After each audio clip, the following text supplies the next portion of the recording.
BNR gold and diamonds తరుగు తక్కువ బంగారం ఎక్కువ. ఇప్పుడు మన వైజాగ్ లో జూలై 24న గ్రాండ్ ఓపెనింగ్.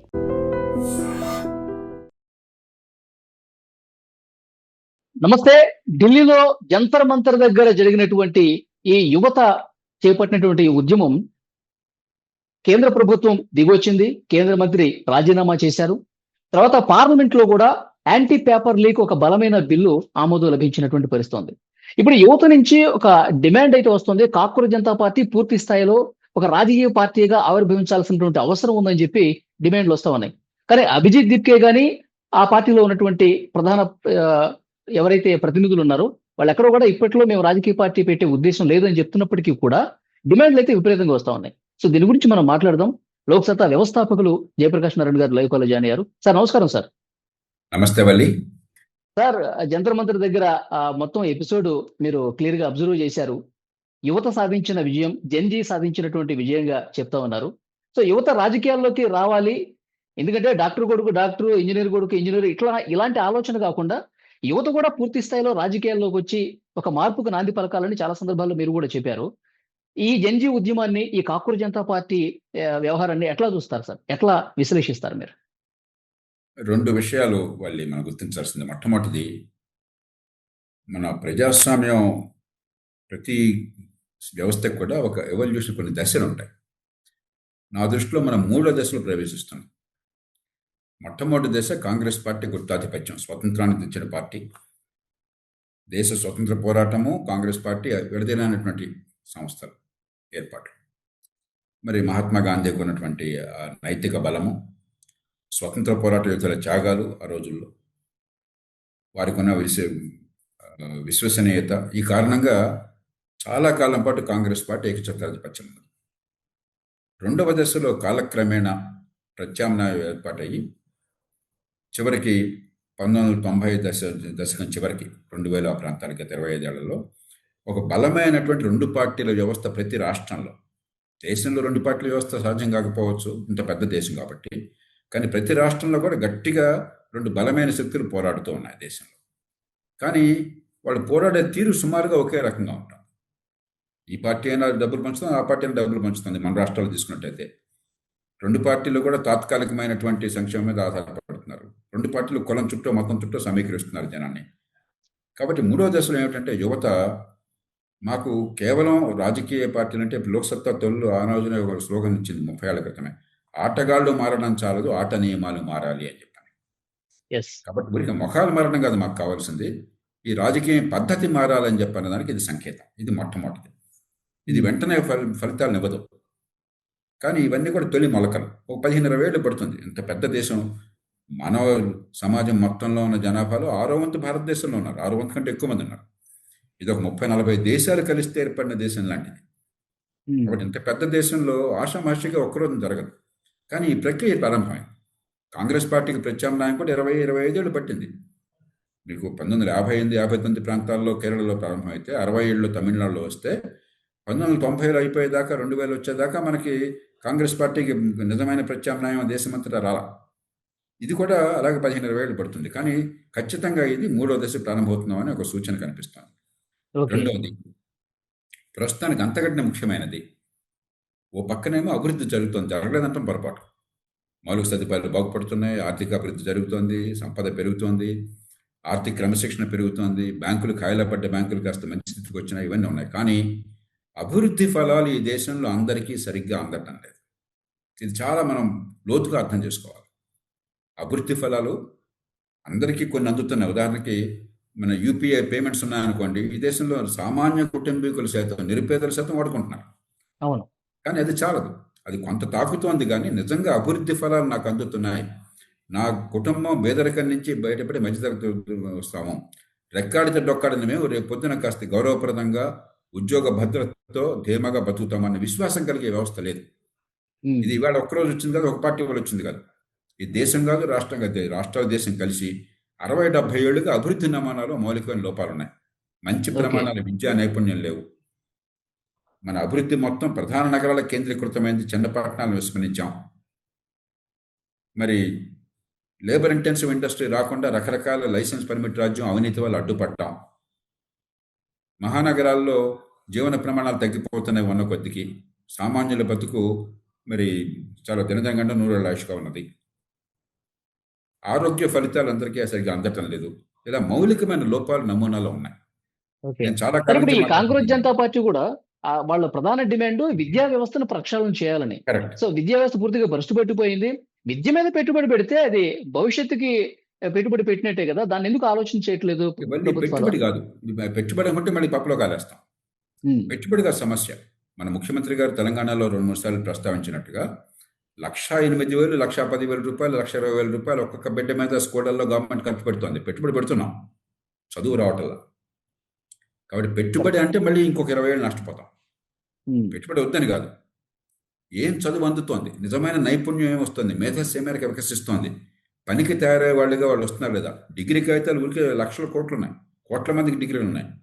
అత్యధికులు డిగ్రీల పాపం వాళ్ళు ఏ పాపం ఎరగరు, వాళ్ళ తప్పు కాదు.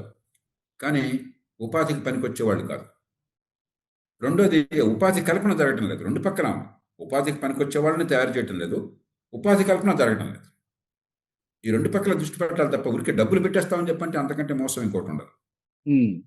కాబట్టి ఈ రెండుకి సంకేతం. కాంగ్రెస్ జనతా పార్టీ కావచ్చు, తమిళనాడులో ఆయన విజయం కావచ్చు, టీవీకే. అనూహ్యమైన విజయం అది. చాలా మంది మామూలుగా కొట్టేశారు కాదు అది. రెండు ప్రధాన పార్టీలు అక్కడ ఉండగా వాళ్ళకి చరిత్ర ఉన్న పార్టీలు 11.5% ఆర్థిక ప్రగతి సాధిస్తున్న రాష్ట్రంలో, మరి పట్టణీకరణ దేశంలో అత్యధికంగా ఉన్న రాష్ట్రంలో, ఉపాధి కల్పన హై ఎండ్లో టెక్నాలజీలోనూ కింది స్థాయిలో కూడా ఉపాధి కల్పన బాగా జరిగిన రాష్ట్రంలో, గార్మెంట్స్ దగ్గర నుంచి మరి లెదర్ గూడ్స్ దగ్గర నుంచి మొబైల్ ఫోన్స్, ఆటోమొబైల్స్ దాకా తమిళనాడు ఫస్ట్. అయినా కూడా ప్రజల్లో అసంతృప్తి. ఎందుకని నా జీవితాన్ని తాకటం లేదగా అనుకున్నంతగా. అది స్పష్టంగా ప్రజలు వ్యక్తం చేస్తున్నారు. అభివృద్ధి నమూనా మీద దృష్టి పెట్టాలి. ఓకే. సరే ఇప్పుడు ఇక్కడ కాంగ్రెస్ జనతా పార్టీ కావచ్చు, మీరు చెప్తున్నట్టు టీవీకే కూడా వాళ్ళ విజయంలో కీలక పాత్ర పోషించింది యువతే సార్. అంటే యువత ఆలోచన ధోరణి మారుతోంది. యువతకి ప్రతికూలంగా ప్రభుత్వాలు వ్యవహరిస్తే వాళ్ళకి చుక్కెదురవుతుంది అని ఒక గొప్ప సంకేతం పంపించిందని భావించాలా? ఖచ్చితంగా చాలా ఆహ్వానించాలి. ఎందుకంటే ఒకటి ఉన్న నమూనా చాలదు, అసంతృప్తితో ఉన్నా అని చెప్పడం ఒకటి. రెండోది పూర్తిగా కాకపోయినా మామూలుగా మన రాజకీయంలో ఏమిటి కులం, మతం, ప్రాంతం, భాష, ఈ గందరగోళం, ఈ ఐడెంటిటీస్. యువత చాలా మేరకు దానికి అతీతంగా ఓటు వేస్తున్నారు. మా భవిష్యత్తు, మాకు అవకాశాలు, ఎదిగే అవకాశం, ఈ రాజకీయం, ఈ పరిస్థితులు మారాలి అని చెప్పని. కాబట్టి దాన్ని మనం పూర్తిగా ఆహ్వానించాలి. ప్రజాస్వామ్యంలో ఖచ్చితంగా ఇది ఒక మంచి పరిణామం. ఓకే. సార్ ఇప్పుడు వాళ్ళు నిజంగా ఒక పార్టీ రూపంలో వస్తే సార్ దేశ యువత మొత్తం అటు టర్న్ అయ్యే ఛాన్స్ ఏమన్నా కనిపిస్తుందంటారా? రాజకీయం అంత ఈజీ కాదంటారా? అది జరగటం కష్టం. ఎందుకంటే టీవీకే ఉదాహరణకి తమిళనాడులో ఒక రాష్ట్రంలో వచ్చారు. అక్కడున్న విభిన్న పరిస్థితులు, అక్కడ చరిత్ర, అక్కడ సంస్కృతి, అక్కడ రాజకీయం వగేరా. ఇంకో రాష్ట్రంలో ఇంకో రూపంలో వస్తుంది. కానీ ఇది పక్వానికి రావాలంటే 15-20 ఏళ్ళు పడుతుంది.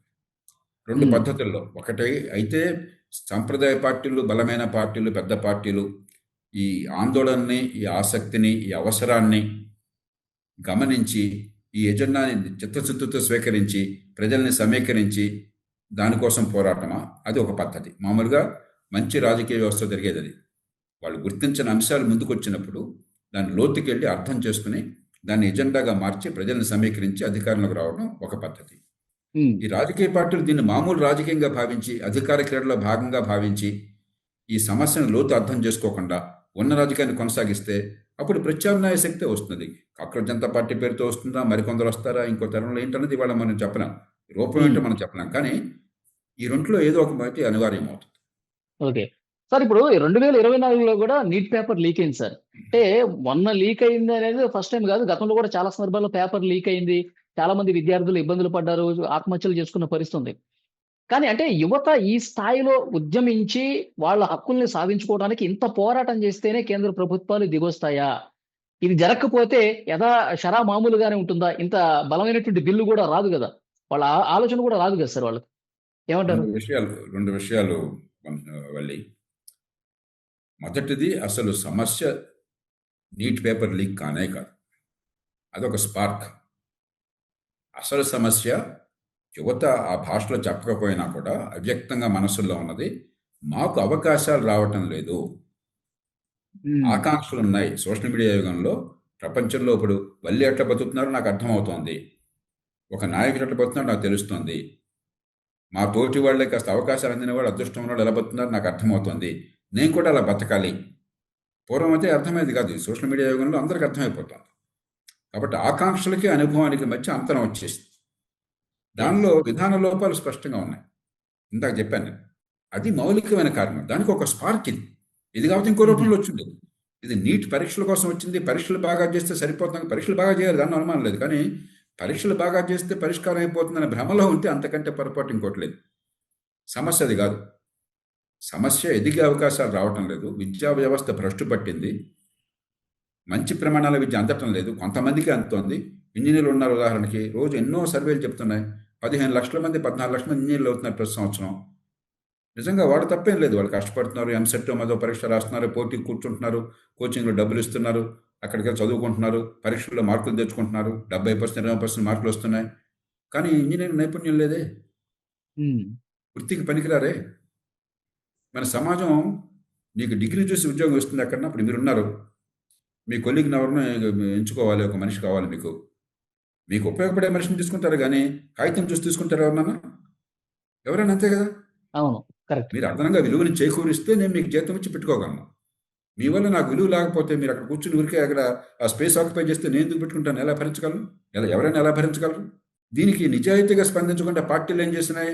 గవర్నమెంట్ ఉద్యోగాలు ఉన్నాయి బిడ్డ, నీకేం పర్లేదు గవర్నమెంట్ ఉద్యోగాలు ఉన్నాయి, మేము చూసుకుంటాం, జాబ్ క్యాలెండర్ పెడతాం, లేకపోతే మెగా డిఎస్సి పెడతాం, గవర్నమెంట్ ఉద్యోగాలు ఇచ్చేస్తాం. ఇంతకంటే పశ్చాబద్ధం ఉద్యోగాలు రాకపోతే నిరుద్యోగ భృతి ఇస్తాం. ఎగ్జాక్ట్లీ. కాబట్టి మనం ఏదో తాత్కాలికంగా వసపరుచుకోవడం కోసం చేస్తున్నాం. తీవ్రమైన సంక్షోభం లోతున్నది, అది గుర్తించాలి. రెండోది, ఆ కారణంగా మంత్రి రాజీనామా చేస్తే విజయం సాధించిందనుకుంటే అంతకంటే పొరపాటు ఇంకోట్లేదు. దీనిలో విజయం ఏమన్నా ఉంటే ఒక మేలుకొలుపు, ఒక గొంతు వినిపించింది. లోపల భయంకరమైన క్యాన్సర్ ఉంది. ఈ మాట నేను చాలా జాగ్రత్తగా వాడుతున్నాను. ఈవేళ సమాజంలో, మన ఆర్థిక వ్యవస్థలో, మన సామాజిక వ్యవస్థలో భయంకరమైన క్యాన్సర్ ఉంది. ప్రజాస్వామ్యంలోనేమో వయోజనుడు కొంచెం అందరినీ సమానమని మనం రాజ్యాంగంలో చెప్పుకుంటాం. వాస్తవానికి అందరికీ ఎదిగే అవకాశాలు వస్తేనే సమానత్వం. అందరూ సమానంగా ఓటేస్తే చాలు. అది ఎదిగే అవకాశాలు ఎందుకు రావట్లేదు? అందరికీ సమానంగా డబ్బు పంచమని రావట్లా, సమానంగా ఆస్తులు పంచమని రావట్లా. ఒకరి తల్లిదండ్రులు అదృష్టం ఉంటుంది, ఇంకోటి తల్లిదండ్రులు పట్టించుకుంటారు, ఇంకోటి పట్టించుకోవాలి. వేరు పక్కన పెట్టండి. కానీ ఎదిగే అవకాశం మనందరికీ ఉందా లేదా? లేకపోతే పుట్టిన పరిస్థితుల్లో మన జీవితాన్ని శాసించాలా? శాసిస్తే ఎందుకు క్షమించాలి మనం? నా పుట్టుక వల్ల, నా పుట్టుకే నా భవిష్యత్తుని శాసిస్తే నేను ఎందుకు క్షమించాలి వాళ్ళని? అసలు మౌలికమైన సమస్య అది. లోపల ఉన్న క్యాన్సర్ని మనం మందేయకుండా విద్యామంత్రి రాజీనామా చేశాడా, ప్రభుత్వాన్ని నిలుకుని పెట్టా, ఇవన్నీ తాత్కాలికమైన రాజకీయ ఎత్తుగడలు. నిజమైన సమస్య, లోతైనది, ఒక క్యాన్సర్ ఉంది. దాని గురించి పట్టించుకోకుండా ఇదేదో పరిష్కారం అనుకుంటే మనం మళ్ళీ చాలా దెబ్బతింటాం. ఓకే సార్, ఇప్పుడు మీరు చెప్తున్నట్టుగా ఆ క్యాన్సర్ ని పూర్తిగా నివారించడానికి, అక్కడి నుంచి తీసేయడానికి ఏమైనా ప్రయత్నాలు ప్రారంభించినటువంటి సంకేతాలు ఏమైనా కనబడుతున్నాయా సార్? ఇంకా లేదు, ప్రారంభించాలని కోరుకున్నాం. నందన్ రెడ్డి గారితో కమిటీ పెట్టారు. నేర్కన్ గారికి నేను ఉత్తరం రాస్తున్నాను, ఇవాళ పంపిస్తున్నాను. సవివరంగా, ఊరికే ఏదో పరీక్షలతో నిమిత్తం కాదు, క్వాలిటీ ఆఫ్ ఎడ్యుకేషన్, స్కిల్స్, పనికొచ్చే వాళ్ళుగా తయారు చేయడం, ఆత్మవిశ్వాసాన్ని ఇవ్వటం, సంపద సృష్టిలో భాగస్వాములు కావడం, దానికి ఇది నాందిగా ప్రయత్నం చేయండి అని చెప్పని ఆయన కోరుతున్నాం. అట్లాగే ప్రభుత్వంలో ఉన్నాడు కానీ, ప్రతిపక్షంలో ఉన్నాడు కానీ, ముఖ్యంగా రాష్ట్రాలు, ఇది జాతీయ స్థాయి సమస్య కాదు. విద్యా నైపుణ్యము, ఉపాధి కల్పన రాష్ట్రాల సమస్య. కాకపోతే ఢిల్లీ చుట్టూ ఉద్యమం జరిగింది కాబట్టి ఢిల్లీ గురించి మాట్లాడుతున్నాం మనం. రాష్ట్రాలు జాతీయ స్థాయి పార్టీలకు అతీతంగా కూర్చుని మౌలికమైన పంథాన్ని మారిస్తే 10-15 ఏళ్లకు ఒక కోలికి వస్తాం. ఏదో మెరకలు ఏం లేదు. భగవంతుడు చేసిన, దేవుడు వచ్చే ముఖ్యమంత్రి అయినా మ్యాజిక్తో ఇది పరిష్కారం అయ్యే సమస్య కాదు. చాలా లోతైన దీర్ఘకాలిక సమస్య. కానీ మన పార్టీలు ఎప్పుడు ఓటు బ్యాంక్ రాజకీయాలు, గెలుపోవటములు, దీని మీద ఎక్కువ ఫోకస్ పెడతాయి కదా సార్. ఈ సమస్య అక్కడ ఉంది, క్షేత్రస్థాయికి వెళ్ళి మనం దాన్ని మళ్ళీ ప్రజాస్వామ్యంలో ఈ సమస్య ఎప్పుడు ఉంటుంది. తాత్కాలికంగా వసపరుచుకోవటము, ఎమోషన్ రెచ్చగొట్టడము, ఓటు పొందడం అనేది మన దేశంలోనే కాదు, ప్రపంచమంతా ఉంటుంది. మన దేశంలో కొంచెం ఎక్కువ. ఎందుకంటే కులాలు, మతాలు, ప్రాంతాలు ఉన్నాయి, విద్య తక్కువ ఉన్నది, పౌరసత్వం అవగాహన లేదు, ఓటు వచ్చింది కానీ మరి ఆర్థికంగా పెరిగే అవకాశాన్ని కల్పించడం, రకరకాల కారణాలు ఉన్నాయి. కానీ అయినా కూడా నేను ఎందుకు ఆశావాదిని అంటే, ప్రతిరోజు నేను చెప్తుంటాను, మీతో ఎన్నోసార్లు చెప్తున్నాను ఆశావాదిని అని చెప్పాను. ఎందుకు ఆశావాదిని? ఇలాంటి సమాజంలో కూడా ఈ ఓటు హక్కుని ప్రజలు ఉపయోగించుకుంటున్నారు, ఒక సంకేతాన్ని ఇస్తున్నారు. తమిళనాడులో కావచ్చు, లేకపోతే ఈ ఉద్యమాల రూపంలో కావచ్చు, ప్రశాంత్ కిషోర్ అక్కడ నెగ్గటం కావచ్చు, వాళ్ళ వల్ల పరిష్కారం వస్తాయని అంటలా. కానీ ప్రజలు విజ్ఞతతో ఒక మార్గం చూపెడుతున్నారు. వాళ్ళ ఆర్థిక సంకేతాన్ని చూపెడుతున్నారు. నాయకత్వం దాన్ని అర్థం చేసుకోవాలి. అర్థం చేసుకుని ఈ సమాజంలో మార్పుకు వస్తే సిద్ధం కావాలి, కానీ ఎట్లా కొట్ల అధికారంలోకి వస్తాం అన్నది కాదు. అధికారం ఎవడొస్తాడో మనకు అనవసరం. ఎవడొస్తే మనకేం కావాలా? ప్రజలు మన జీవితాల్లో హీరోలు, ప్రజల జీవితాల్లో ప్రజలు హీరోలు. పన్ను కట్టేది ప్రజలు, వచ్చే ఫలితాలు రావాల్సింది ప్రజల జీవితాల్లో. అది మర్చిపోయినాం. మన పత్రికల్లో కూడా నేను కొంచెం నిర్మోహటంగా చెప్తున్నాను, ఈ పత్రిక అని కాదు, మన మీడియాలో కూడా ఎంతసేపటికి అధికార క్రీడ. ఈడు గెలుస్తాడా, ఆడు గెలుస్తాడా, ఆడికి లాభాన్ని నష్టం ఏంటయ్యా, నాకేం కావాలా, వాడేవాడు ఆఫ్టర్ ఆల్, వాడి ఓడలు బళ్ళు అవుతాయి, బళ్ళు ఓడలు అవుతాయి. మా జీవితాలు ఏమవుతున్నాయి? పన్ను కట్టే వాళ్ళు ఏమవుతున్నారు, ఓటు వేసే వాళ్ళు ఏమవుతున్నారు, మన గురించి ప్రభుత్వాలు, రాజకీయం. అది మర్చిపోయినాం. కాబట్టి ఇది కేవలం పార్టీలకే కాదు, మీడియాకు కూడా ఇది చాలా బలమైన సంకేతం అర్థం చేసుకుంటే. చాలా మంచి ఇన్ఫర్మేషన్ ఇచ్చారు sir. Thank you very much. Thank you.